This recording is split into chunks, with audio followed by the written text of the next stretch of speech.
নমস্কার, আমি বন্দনা। আমার কিচেনে আপনাদের সবাইকে স্বাগত জানাই। আবারও এসে হাজির হয়েছি নিরামিষ পালং শাকের একটি রেসিপি নিয়ে। দেখে নেওয়া যাক আজকের এই রেসিপিটি।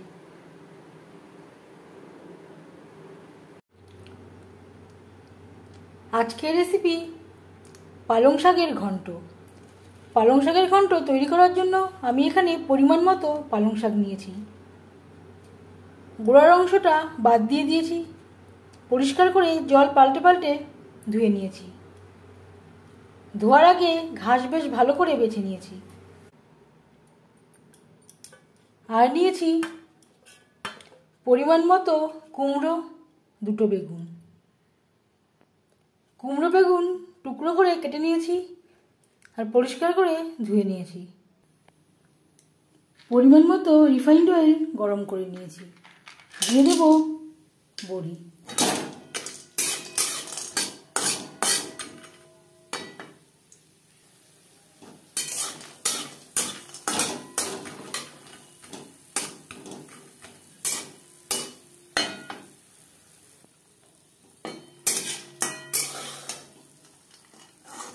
লালচে করে বড়ি ভেজে নিয়েছি।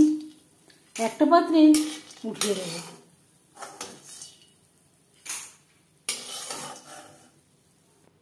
বড়ি ভেজে নেওয়া তেলে দিয়ে দেব গোটা জিরে। 15-20 সেকেন্ড বড়ি জিরে ভেজে নেওয়ার পর দিয়ে দেব কুমড়ো।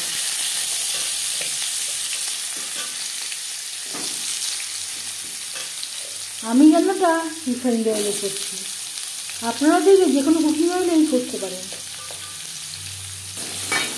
পালং শাকের ঘন্ট আমরা সবাই তৈরি করতে পারি, তবে আমি কীভাবে এই পালং শাকের ঘন্ট রান্না করি সেটা খুব সহজভাবে আপনাদের সাথে শেয়ার করব।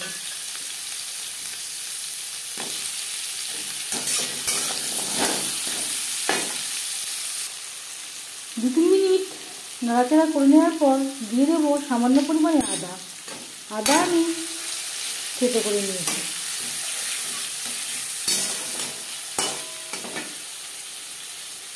দুটো চেরা কাটা লঙ্কা।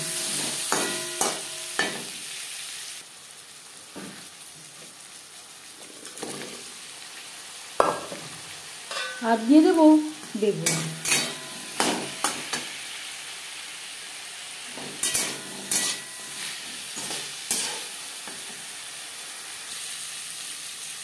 আর লাগছে পরিমাণ মতো হলুদের গুঁড়ো,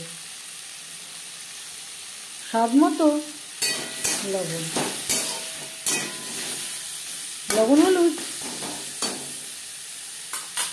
কুমড়ো বেগুনের সাথে মিক্সড করে দেওয়ার পর ঢাকনা চাপা দিয়ে আরও 2-3 মিনিট রান্না করব। শাক আমি কুচি করে কেটে নেব।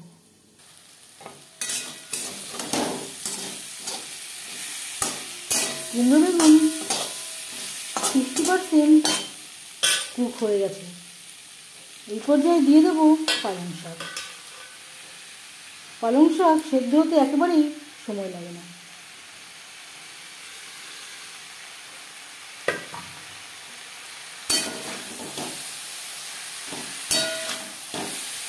কুমড়ো বেগুনের সাথে শাক বেশ ভালো করে মিক্স করে দেবো।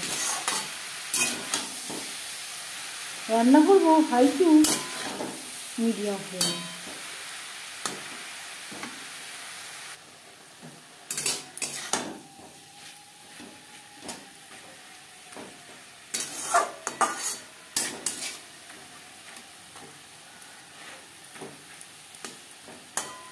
শাক অনেকটাই কমে এসছে। মিডিয়াম টু লো ফ্লেমে শাক সেদ্ধ হওয়া পর্যন্ত অপেক্ষা করব।